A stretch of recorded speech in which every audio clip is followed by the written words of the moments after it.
Hello friends, welcome to my channel. I'm Acharya. Today we'll talk about photography basic. So you just bought a digital camera, but you cannot get out of the auto mode. Shooting in auto mode is always fun.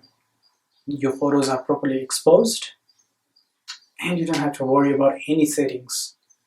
Camera will decide everything for you. So now, when you move on to a manual mode, you have to change settings by yourself. So what are the things that you need to know when you start setting your manual mode? So the first thing you need to know about is aperture. So what is aperture? Aperture is the space through which the light will pass to your camera. So by controlling the aperture, you'll control the amount of light that you will let in. And while controlling the aperture, you are changing the effects that you get in your photo as well, such as depth of field and definitely the exposure.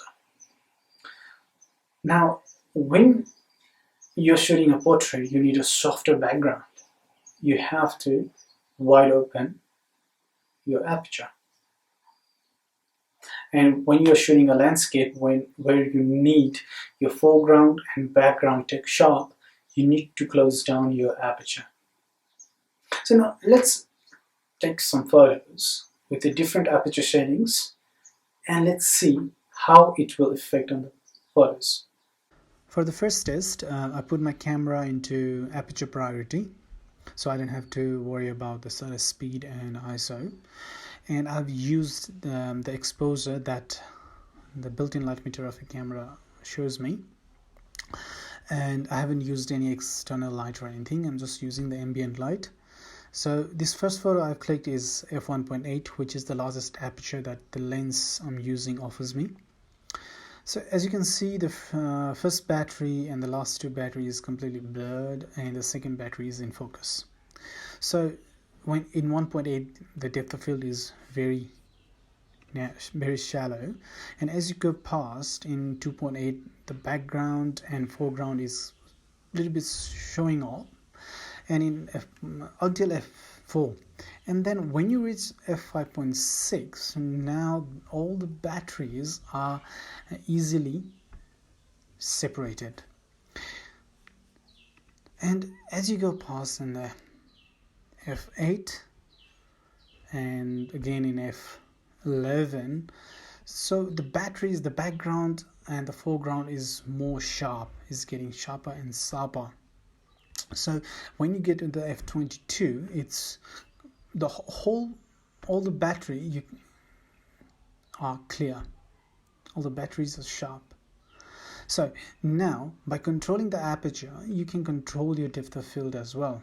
If you want a blurry background or foreground, you can open up your aperture, and if you want a completely sharp image, you can close down your aperture settings. Now for the second test, I put my camera into a manual mode, and the first photo I clicked is in shutter speed 1/60th of a second with f1.8 and ISO 100. So I'm not for the rest of the pictures, rest of the photos, I'm not changing my ISO and I'm not changing my shutter speed. I'll be only changing aperture. So now how that aperture will affect on the photo, as we change the aperture to 2.8 and then we go to f4, f5.6. At f8 my image is dark as I'm letting less light in. After the test, we understand that if you need a shallow depth of field, you need to open up your aperture, and if you need a larger depth of field, you need to close down your aperture.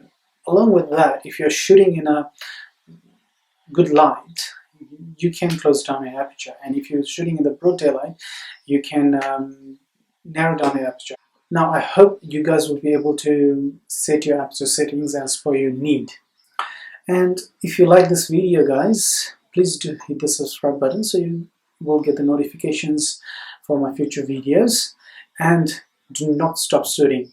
More you shoot, more you get perfect.